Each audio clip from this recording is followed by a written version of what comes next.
La segunda oradora, Rebecca Tinsen, de la Coalición Belga por el Clima y miembro de la Red para el Clima en Europa. Háblenos de la financiación del Pacto Verde. Buenas tardes y gracias por haberme invitado. Yo tenía que hablar del Banco para el clima, pero Pierre me ha quitado las palabras de la boca y yo voy a hablar de otras cuestiones que todavía no se han discutido en la financiación de la transición y el aspecto más global de la crisis climática. Primero, creo que hay que recordar que Wendell acaba de decirlo, que es importante decir que no vamos por buen camino.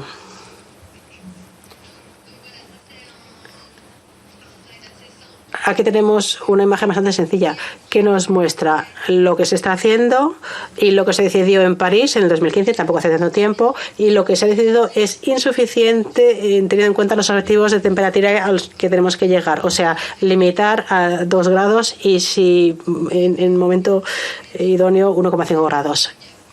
Aquí hay una brecha, pero lo que están haciendo ahora nos lleva a un mínimo de más 3 grados centígrados. 3 grados centígrados más es una catástrofe, simplemente. Los científicos son clarísimos. Yo creo que los jóvenes que desde más de año y medio salen a las calles ya lo han entendido mucho mejor que muchos políticos. Las cifras están ahí, los datos están ahí, y las trayectorias son claras. Y desde luego, si hay un informe que tenemos que destacar hoy, es el informe que se escribió hace un año, el informe sobre el calentamiento global de más de 1,5 grados. Dice claramente lo que hay que decir para poder respetar esos límites de calentamiento. Menos 45% de emisiones para el 2030 y conseguir una sociedad hipocarbónica para el 2030. Como ha dicho Wendell, hay que actuar y ya, no hay que esperar.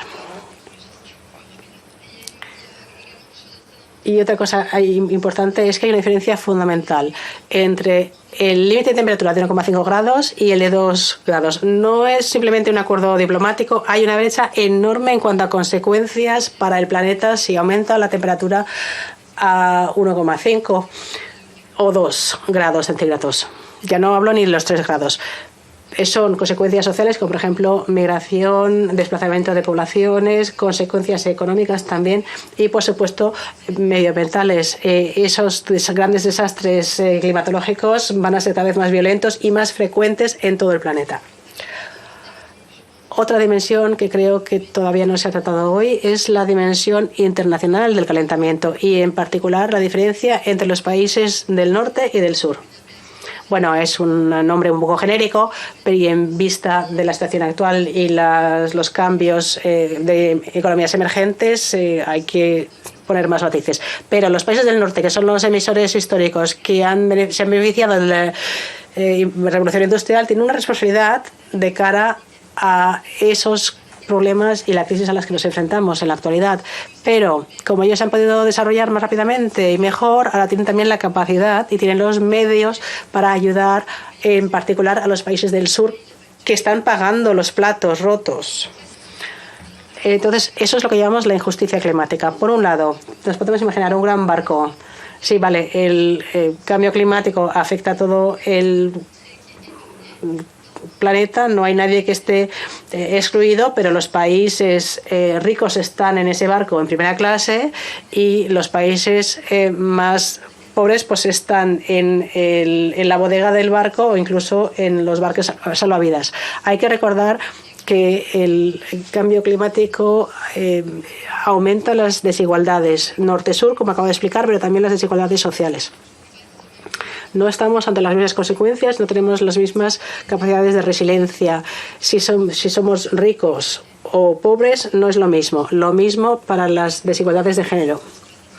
Así que, en vista de esta situación, es fundamental que Europa acepte su papel de líder, que sea el motor, sobre todo de cara a ver liderazgos pues más climatoescépticos, como por ejemplo Estados Unidos o Brasil, que han decidido descartar el Acuerdo de París y que no están haciendo nada de nada para evitar este problema. Europa tiene que asumir la égida. Sabemos que la inacción va a costar muy cara, pero además ya nos está costando muy cara. En el 2017 costó 17.000 millones de euros a la Unión Europea, ya sea por consecuencias de inundaciones, de incendios, de sequías. Todo eso cuesta caro, pero nos va a costar todavía más caro en el PIB global, si dejamos que la temperatura siga subiendo en la trayectoria actual. ¿Qué hacer entonces? Hay una muy buena noticia para todos. Y es que esta transición justa de la que estamos hablando hacia una sociedad hipocarbónica es una oportunidad enorme. Es un gran reto, pero también lo podemos ver como una oportunidad, por ejemplo, para la salud, para restablecer la igualdad, para la economía, para el empleo. Tiene muchísimas posibilidades. Pero eso va a costar mucho dinero. Hay que poner a disposición enormes sumas para hacerlo posible. Antes hemos hablado de los 1.115 millardos, o sea, billón y pico, que es necesario para conseguirlo. Y luego, como dice el Acuerdo de París, los flujos financieros tienen que ser coherentes con un desarrollo bajo o con hipocarbónico. La transición tiene que hacerse, pero no a costa de los más pobres. El dinero existe, pero se está invirtiendo de manera absurda y en contra de los objetivos que queremos conseguir. O sea, hay dinero en las misiones actuales que se podría utilizar. Otro punto muy importante también es que las políticas climáticas tienen que ser sociales y no puede ser que las políticas climáticas vayan a cargo de los más pobres. Eso no hay que separarlo y Nicolás lo ha dicho muy bien. Al final hay que llegar a fin de mes dentro de un nuevo sistema político y social.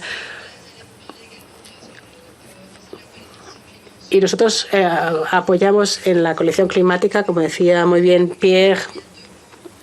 Hay dos cosas importantes. El Banco para el Clima, que dependería del Banco Europeo de Inversiones, eso es fundamental. Y lo que nos parece también interesante es el lugar que tiene la sociedad civil aquí, que podría tener. Los jóvenes son la prueba. Vamos a la calle, yo en mi trabajo cotidiano intentamos llegar a los políticos y intentamos que nos escuchen, pero las decisiones políticas se toman en grandes silos sin control democrático. Entonces, tener una institución que permite financiar la transición, pero que desde el principio incluye también a los ciudadanos, a los expertos y a las ONGs, es algo que es fundamental en la democracia que queremos para el futuro. Y en paralelo, la segunda solución es indispensable también, porque hace falta un presupuesto tan grande, hace falta un fondo que permita movilizar suficientes medios y que tenga en cuenta esa injusticia climática y cuáles son los países más vulnerables. Por supuesto, hay muchas más soluciones. El precio del carbono, soluciones a nivel nacional, europeo o a nivel internacional. Yo he elegido una solución aquí porque creo que la Unión Europea tiene mucho efecto de palanca y puede conseguir que todos se movilicen. Pero claro está que hay muchas más cosas que se pueden hacer. Y yo me tengo que marchar también porque también tengo una cita y gracias por su atención.